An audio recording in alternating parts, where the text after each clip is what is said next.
Ladies and gentlemen, thank you for joining me today. Let us begin with a question that is deceptively simple.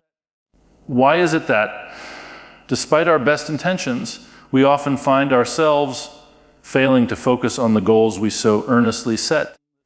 You may have resolved to write that book, to master a skill, or to cultivate a new habit, and yet time and again, you find your attention wandering. This is not a personal failing, nor is it merely a matter of willpower. Rather, it is an invitation to explore the architecture of the mind itself, the machinery of consciousness, and the evolutionary forces that have shaped how humans allocate attention, prioritize actions, and make decisions in a world that is constantly demanding more from us than we can immediately provide. We tend to imagine our minds as unified agents, as if behind our eyes there is a single captain steering the ship with unwavering clarity and purpose. But cognitive science teaches us otherwise. The mind is more like a bustling metropolis of competing interests, impulses, and motives. Every memory, every instinct, every fleeting desire is a participant in an ongoing negotiation about what deserves attention. Some of these participants are aligned with your conscious goals, nudging you toward productive action, while others, often louder, more insistent, or more immediately rewarding, pull you in divergent directions. Understanding this internal pluralism is the first step toward understanding why focus is so elusive. Consider the temporal dimension of our attention. Evolution did not design us for sustained pursuit of abstract goals over months or years. It designed us for survival in environments where immediate threats and opportunities dictated the allocation of attention. The human brain is exquisitely tuned to detect novelty, to respond to potential rewards, and to recalibrate priorities on the fly. This means that even when we consciously set a goal, the neurological machinery of our attention may reinterpret or override it, prioritizing the urgent or the enticing over the long term. It is not laziness or moral weakness. It is the natural consequence of being a highly adaptive, highly responsive organism. When we examine our goals more closely, we often discover that they are far less stable and coherent than we imagine. The goal to write a novel or get in shape is rarely a single monolithic aim. It is an aggregate of smaller, sometimes conflicting desires.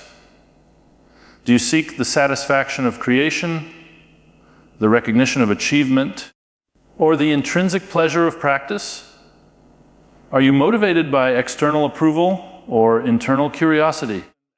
Our minds must constantly negotiate these layered objectives, and the negotiation is often messy, fraught with compromises, and influenced by circumstances that shift moment by moment. Recognizing the fluidity of goals is essential for understanding why focus slips away. Another factor at play is the allure of immediate reward.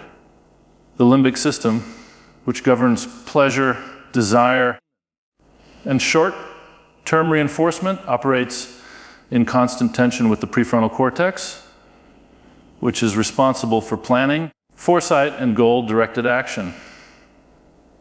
When the call of instant gratification is strong, it often wins, even against the weightiest long-term intentions. This explains why one might plan to write for an hour, yet spend the time scrolling through social media feeds or succumbing to other distractions.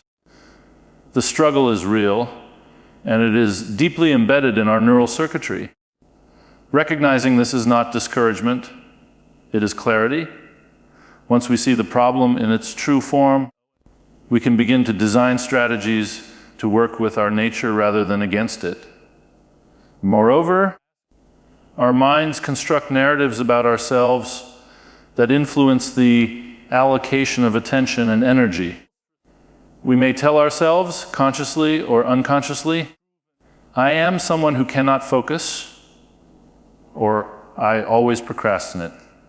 These narratives shape the way our internal agents prioritize and respond.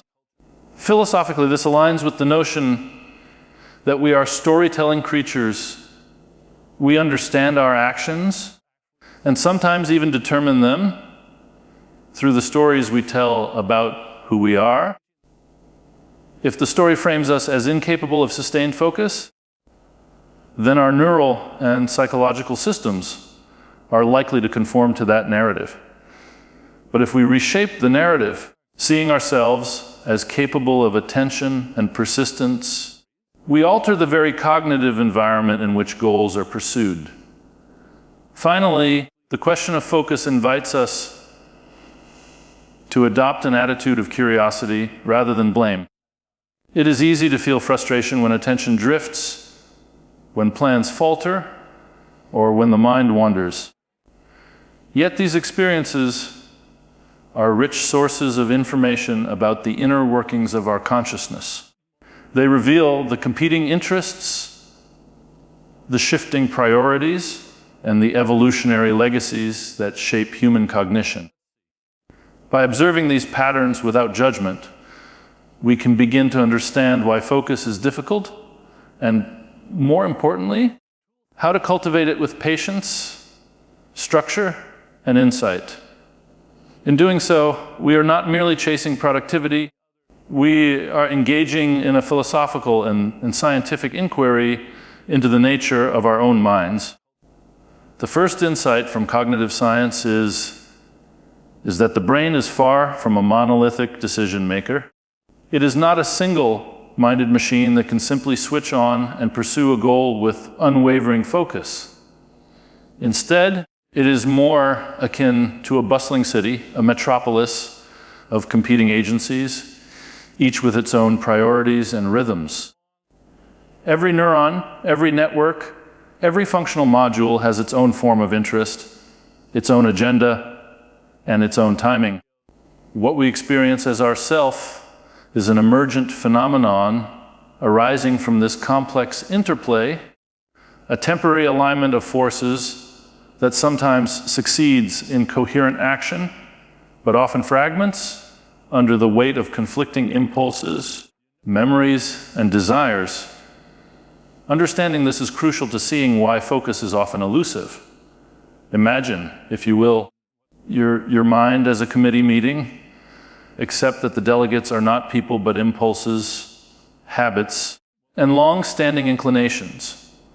One faction argues for progress toward a long-term objective, perhaps finishing a manuscript or completing a project, while another whispers insistently about trivial distractions. The allure of your phone, the snack in the kitchen, or the pull of a brief but pleasurable diversion. Each voice is valid in its own context. Evolution has given your brain multiple autonomous modules that are constantly assessing the environment for opportunities and threats. What feels like distraction is, in fact, the natural negotiation between these modules, each doing what it was designed to do. This internal cacophony is not a flaw, but a feature. Our ancestors survived not by focusing narrowly on abstract, long-term goals, but by continuously recalibrating attention in response to a world of unpredictable threats, shifting resources, and novel opportunities. The human brain is exquisitely sensitive to this flux, tuned to detect change, reward, and danger in real time. When we attempt to fix attention on a singular goal, we are asking a system optimized for adaptability to behave in ways that contradict its evolutionary design. The occasional triumph of focus is remarkable precisely because it emerges against the grain of a system built for constant negotiation. Philosophically, this aligns with what I have termed the intentional stance. We are accustomed to thinking of ourselves as single agents, coherent and self-directed, moving with purpose from intention to action. But the truth is subtler. Our minds are collections of semi-independent agents, each with its own perspective and priorities, negotiating the complex terrain of cognition. When attention falters, it is not a moral failing or evidence of weak character. It is the natural result of a mind composed of many interacting selves, each responding to stimuli and information in ways that sometimes diverge from conscious goals. This perspective invites a shift in how we approach the problem of focus. Rather than attempting to command our brains as if they were obedient servants, we might think in terms of alignment, coordination, and strategic incentive. Focus emerges when enough of these semi-autonomous agents are persuaded, nudged, or structured to cooperate. It is a dynamic equilibrium, a temporary coalition within the mind that allows long-term goals to gain precedence over immediate distractions. Recognizing this transforms frustration into understanding, failure into data, and the struggle to focus into an opportunity for insight. Moreover, the analogy of the city highlights another important point. The environment in which the mind operates profoundly shapes which internal agents prevail. Just as city planners can influence the behavior of citizens through infrastructure and policy, we can influence the committee within our minds by designing external conditions, spaces, routines, and cues that favor productive alignment. Distractions are not merely temptations, they are environmental signals to which our internal modules respond, often automatically. By shaping the environment, we can shift the internal balance of priorities, making focus more likely without appealing to brute force of will. The first insight from cognitive science is that the brain is not a single-minded machine, obedient to a conscious captain steering toward a goal. Instead, it is more like a bustling city, alive with competing agencies, each with its own rhythms and priorities. Every neuron, every network, every module carries what we might think of as an interest, a small agenda influencing perception, thought, and action. What we experience as a unified self is actually an emergent phenomenon arising from the temporary alignment of these semi-independent actors. When we try to focus, we are attempting to coordinate a vast, intricate metropolis of neural and psychological impulses, some of which are aligned with our intentions, others drawn elsewhere by the pull of novelty, reward, or habit. Imagine your mind as a committee meeting, except the delegates are impulses, memories, and instincts rather than people. Some factions push toward your stated goal, finishing a manuscript, completing a project, or practicing a skill, while others whisper distractions, check your phone, snack, or indulge in trivial diversions. Each impulse is, in a sense, rational from its own perspective. Evolution has designed our minds to detect opportunities, threats, and novel rewards in the environment, often prioritizing immediate information over abstract, long-term intentions. Understanding this internal pandemonium helps explain why focus is so often difficult and why lapses are not evidence of moral weakness, but of a system working as it evolved to. This tension is not a flaw. It is a feature of a mind built for adaptability. Our ancestors survived not by pursuing abstract goals with unwavering persistence, but by constantly recalibrating attention, shifting resources, and responding to new circumstances. A system that could focus rigidly on one distant objective at the expense of immediate realities would have been vulnerable to threats and missed opportunities. The occasional moment of sustained attention and disciplined effort is therefore remarkable, arising against the grain of a brain designed for flexibility and responsiveness rather than simple persistence. Philosophically, this aligns with the notion I have called the intentional stance. We are accustomed to imagining ourselves as single agents, moving from intention to action with clarity and unity. In reality, however, the mind is composed of multiple semi-independent agents negotiating priorities in a complex landscape of needs, desires, and environmental pressures. When focus falters, it is not because of personal failing, but because different internal modules pursue different agendas. Some prioritize short-term gratification, others long-term aims, and yet others are simply attending to stimuli the conscious mind does not fully register. Awareness of this internal negotiation reframes distraction as a natural process rather than a flaw. With this understanding in mind, we can turn to the nature of goals themselves.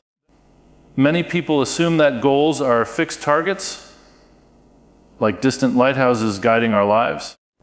Yet cognitive science and philosophy suggest that goals are rarely so precise or stable.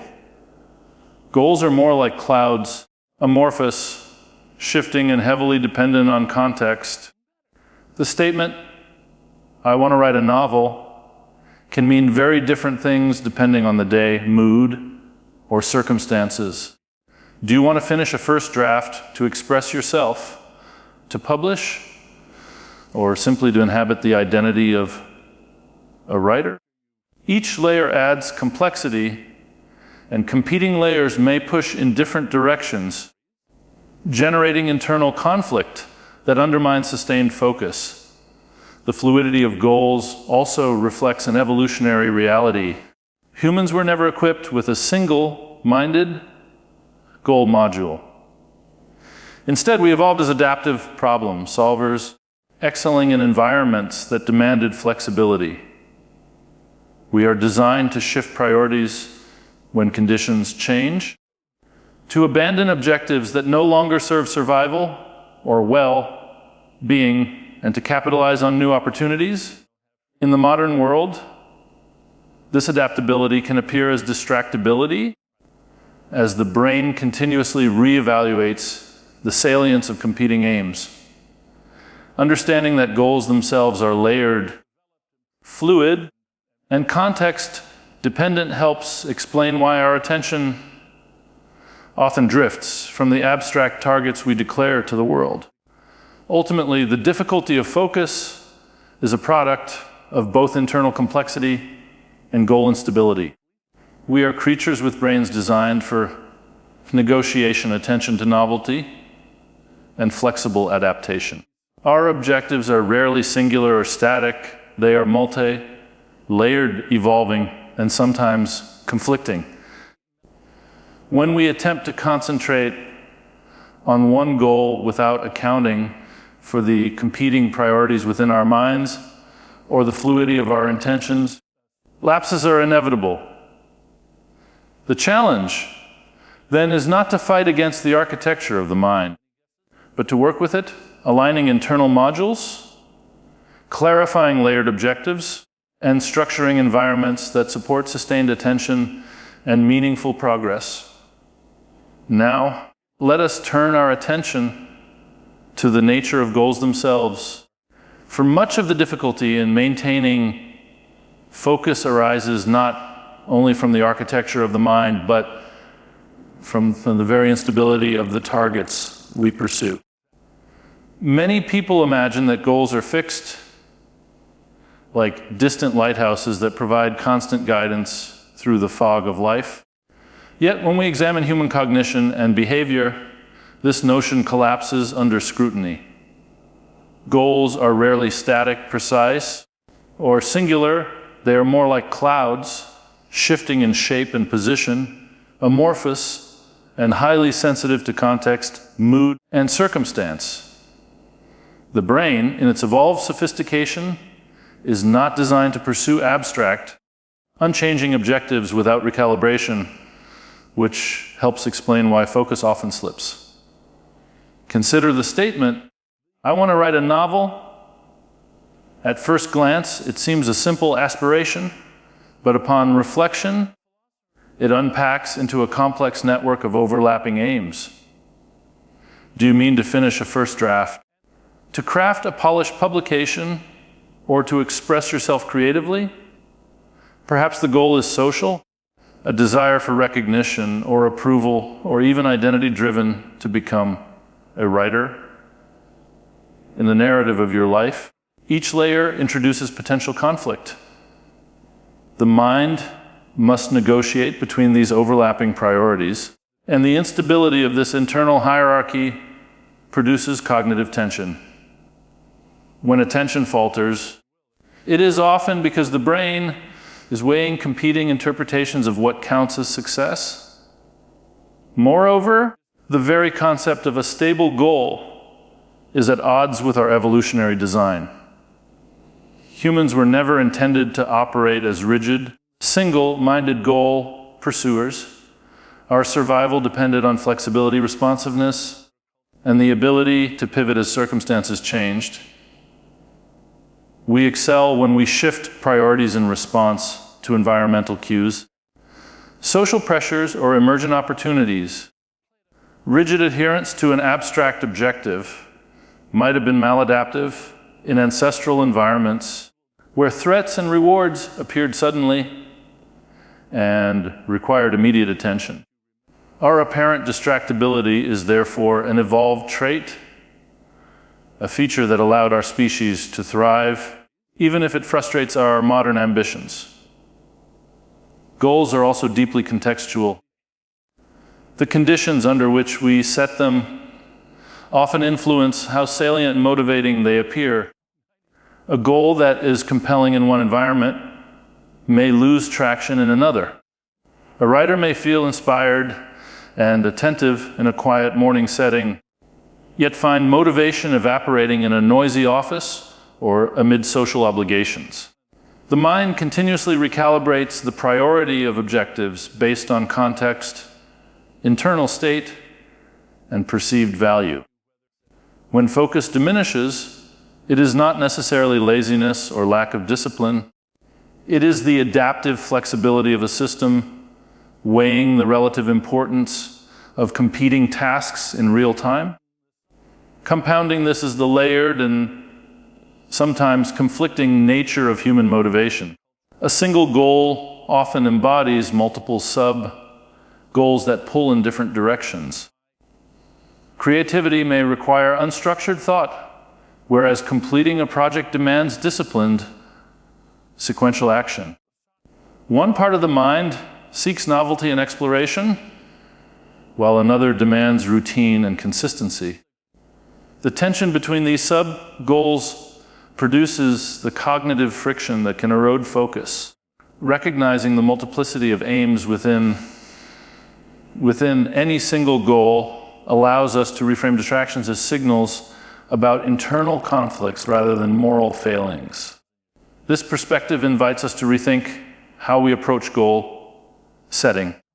Instead of demanding a rigid pursuit of an abstract target, we can embrace adaptability, breaking goals into smaller, negotiable components, and structuring our efforts in ways that honor the brain's evolved tendencies.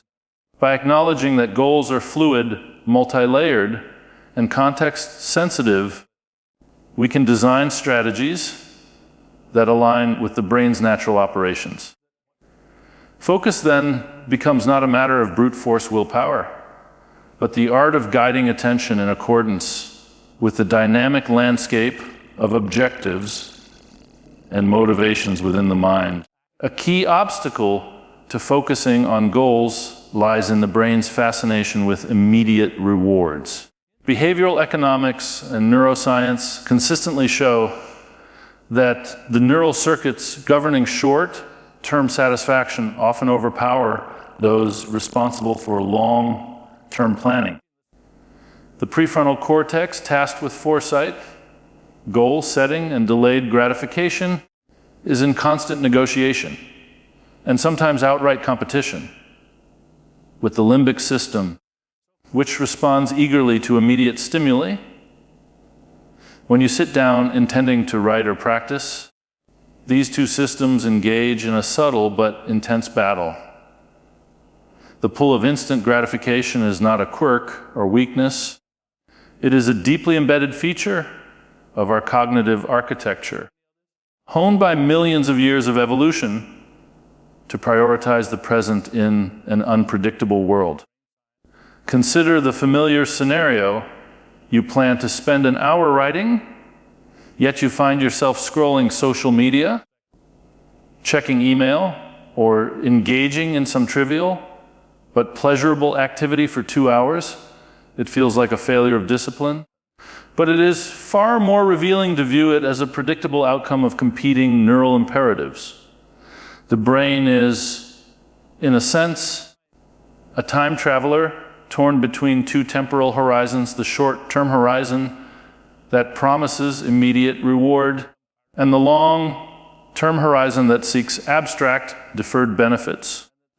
The tug of war between these horizons is a universal human experience, and understanding it requires us to see our behavior as adaptive responses rather than moral failings.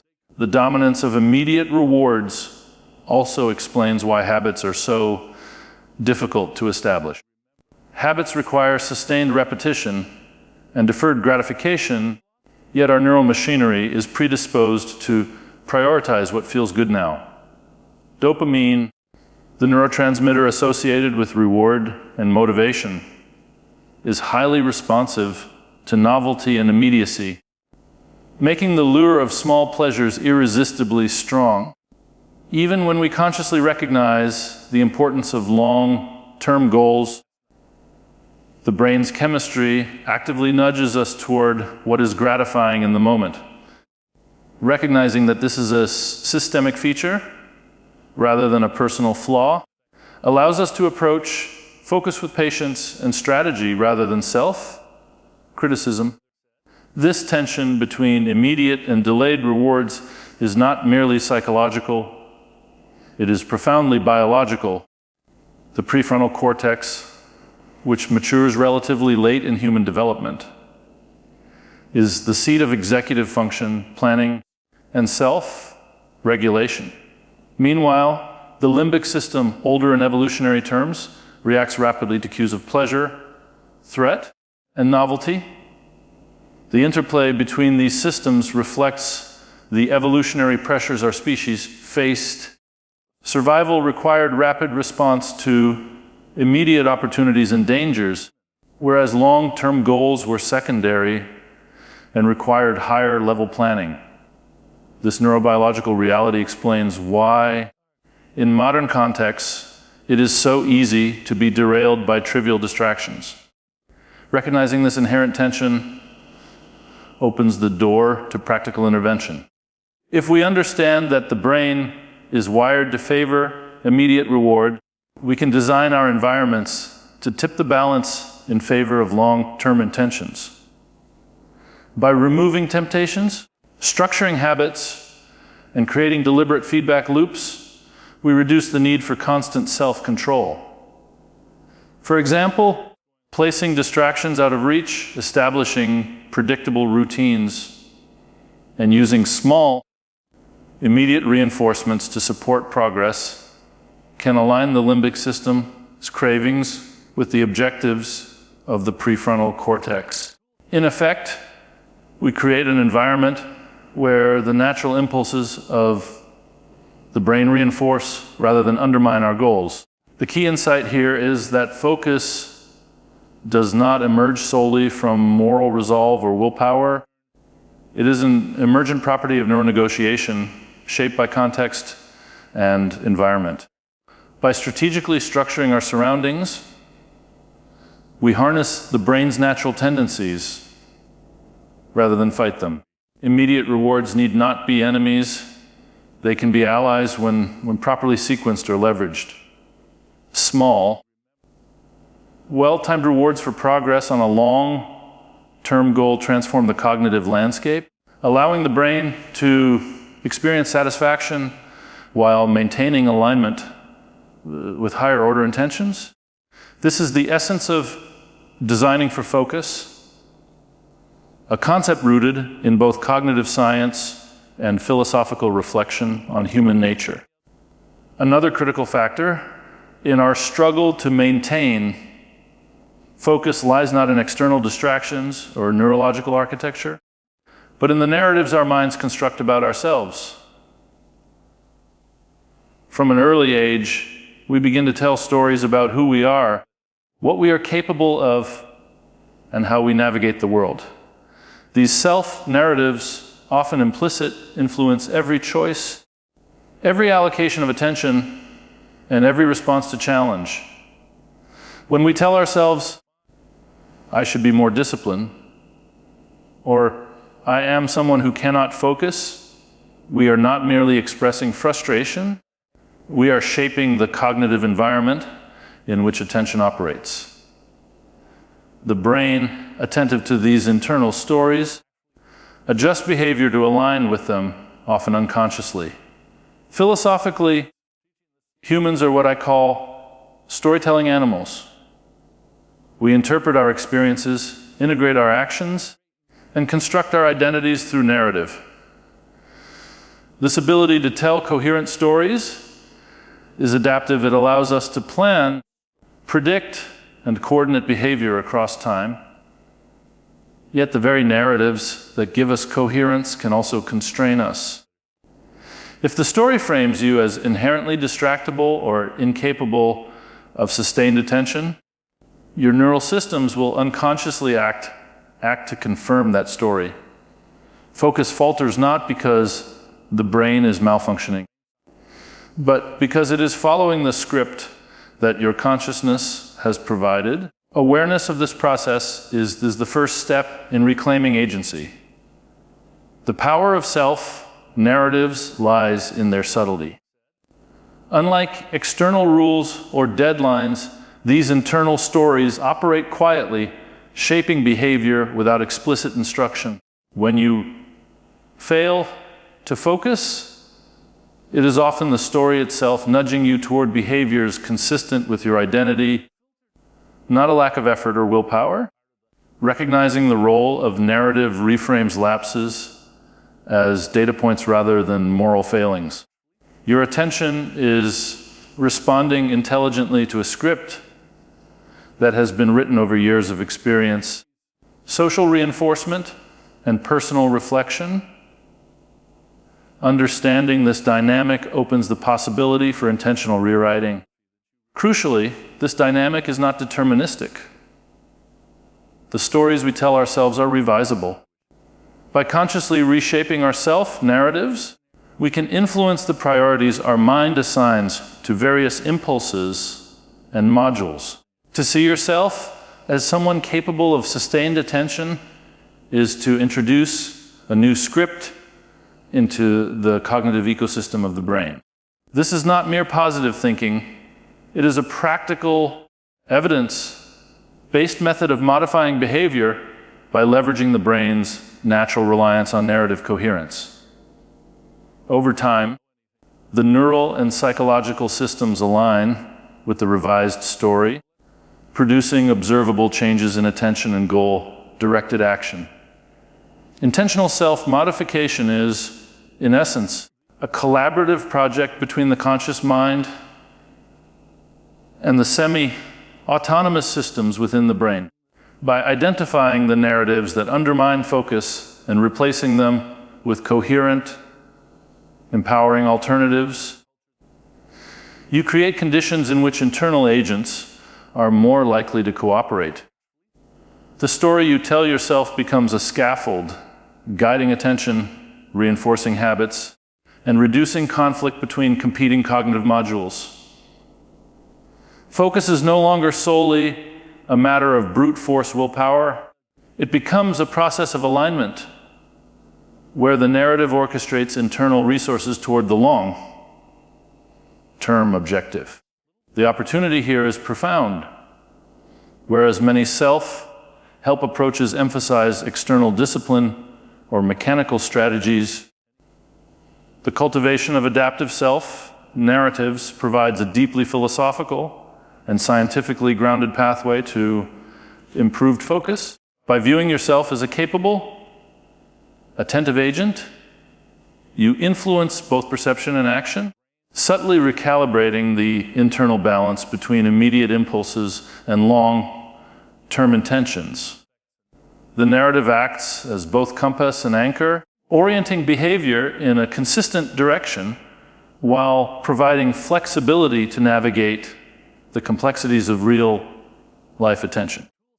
If we accept that our brains are complex, our goals are fluid, and the lure of immediate rewards is strong, the question naturally arises, what can we do to align our intentions with action? The answer lies not in sheer willpower, but in strategies that work with the brain's design rather than against it. Cognitive science and philosophy together suggest approaches that respect the adaptive, distributed, and story-driven nature of our minds. The first principle is to chunk goals into sub-goals. A daunting objective, like writing a book or mastering a skill, can overwhelm the brain's attentional and motivational systems. By breaking it into smaller, achievable tasks, we provide immediate feedback and reward while still advancing the long-term aim. Chunking goals is effective because it leverages the brain's natural reward circuitry.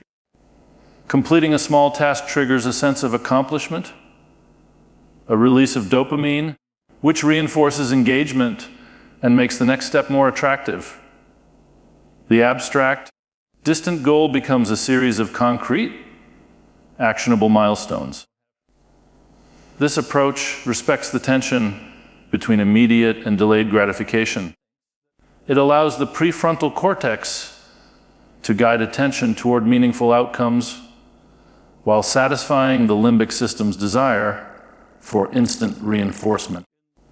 By structuring objectives this way, focus becomes a natural consequence of the mind experiencing repeated small successes rather than a heroic act of will. A second strategy is environmental engineering. Our attention is highly sensitive to contextual cues, which can either support or undermine focus. The design of our workspace, the placement of distractions, and even ambient conditions influence which internal urgents within the mind dominate. By intentionally reducing temptations, placing the phone out of reach, organizing materials to favor productive behavior, and creating routines that cue attention, we create conditions in which the mind is more likely to align with long-term objectives. This is not manipulation, but collaboration with the brain's natural tendencies. Mindful awareness is a third approach. Rather than judging distraction as failure, we can observe when attention drifts and understand it as a signal. Mindfulness allows us to recognize the moments when the brain's distributed systems are negotiating priorities, and it enables conscious intervention without harsh self-criticism. Distraction is not an enemy, it is information, revealing where internal priorities, conflict, or environmental cues are overpowering intention. Through observation, we cultivate insight into the internal processes of attention and gradually increase the brain's ability to sustain focus on chosen tasks. Rewriting self-narratives complements these strategies. Our minds are storytelling systems, and the stories we tell about our abilities shape behavior. By framing ourselves as capable of sustained attention and persistence, we influence the cognitive environment in which goals are pursued. The narrative acts as a scaffold, coordinating the semi-independent modules of the brain and creating coherence between conscious intentions and automatic impulses. Over time, this alignment between story and action produces measurable improvements in focus and goal-directed behavior. Finally, iterative flexibility is crucial. Goals are not static. They evolve alongside context, values, and understanding. Insisting on rigid adherence to a goal that no longer aligns with circumstances is often counterproductive. Instead, we can adjust objectives, reprioritize tasks, and refine our methods. Flexibility is not weakness. It is an evolutionary strength that allows attention and effort to be deployed effectively. Recognizing that goals are negotiable reduces frustration, maintains motivation, and ensures that focus is directed toward outcomes that are both meaningful and attainable. In summary, cultivating focus is less about brute force discipline than about intelligent orchestration of the mind's internal resources, chunking goals, engineering environments, practicing mindfulness, revising narratives, and allowing flexibility all work with the brain's evolved tendencies. Focus becomes an emergent property of these aligned strategies rather than a heroic struggle. By integrating these practices, we can transform distraction into information, complexity into manageable steps, and the elusive capacity for attention into a reliable tool for achieving meaningful objectives. The science of the mind, combined with philosophical insight, provides a roadmap for turning intention into sustained action. In conclusion, the challenge of maintaining focus on our goals is far more than a matter of discipline or sheer willpower. It is a phenomenon deeply rooted in the architecture of the mind, in the distributed nature of neural systems, and in the evolutionary pressures that shape them. Our brains are not unitary command centers. They are complex networks of semi-autonomous agents, each assessing, prioritizing, and reacting to stimuli in ways that are sometimes congruent with our intentions and sometimes in conflict. The apparent difficulty of focus emerges naturally from this complexity, and understanding it is the first step toward cultivating sustained attention. Equally important is the recognition that our goals are fluid, layered, and context-sensitive. We are rarely pursuing a single monolithic objective. Rather, our aims are an aggregate of sub-goals, desires, and motivations that may compete or complement one another. When attention drifts, it is often the result of these internal negotiations rather than failure of character. By acknowledging the dynamic nature of our objectives, we can adjust expectations, recalibrate priorities, and design strategies that leverage the mind's natural tendency to shift focus adaptively, rather than resisting it blindly. The committee-like structure of the mind, while challenging for focus, is also an opportunity for strategic alignment. By shaping our environment, we can influence which internal agents dominate, removing distractions, and creating cues that support goal-directed action. By rewriting our self-narratives, we can guide internal modules toward coherence with long-term intentions. And by using mindful awareness, we can observe the ongoing negotiations within the mind without judgment, learning to intervene intelligently rather than reactively. Focus thus becomes a product of orchestration rather than brute force. Focus is not a magic switch that can be flipped instantaneously. It is a skill, an emergent property cultivated through insight, practice, and experimentation. By experimenting with strategies that align with cognitive architecture, chunking goals, engineering the environment, practicing mindfulness, revising narratives, and embracing flexibility, we gradually strengthen our ability to sustain attention. This skill is not only practical but philosophical, providing a deeper understanding of how the mind functions and how consciousness interacts with intention and action in real time. Self-compassion plays a crucial role in this process. When focus wanes, it is easy to succumb to frustration, self-criticism, or guilt. Yet, if we recognize that lapses are an expected feature of a complex, adaptive system, we can replace judgment with observation. Each distraction, each failed attempt, becomes information, a signal revealing the inner dynamics of attention, the relative priorities of competing goals, and the environmental cues influencing our choices. This perspective transforms the experience of failure into a form of learning and inquiry. Ultimately, achieving focus is inseparable from achieving agency and self-understanding. By embracing the complexity of our minds, by respecting the fluidity of goals, and by skillfully designing both narrative and environment, we gain not only the ability to pursue objectives more effectively, but also a profound insight into our own cognitive nature. Focus emerges not as a demand, but as a cultivated capacity, a harmonious alignment of intention, attention, an action that reflects both our adaptive heritage and our philosophical self-awareness. Remember, you are not failing when your attention drifts or your plans falter. You are a human being navigating a rich, intricate cognitive landscape, and the real achievement is learning to work with your nature rather than against it.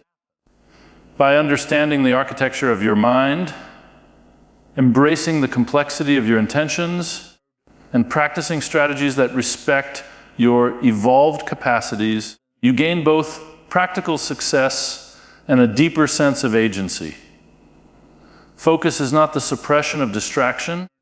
It is the intelligent orchestration of a mind built for both flexibility and achievement. Thank you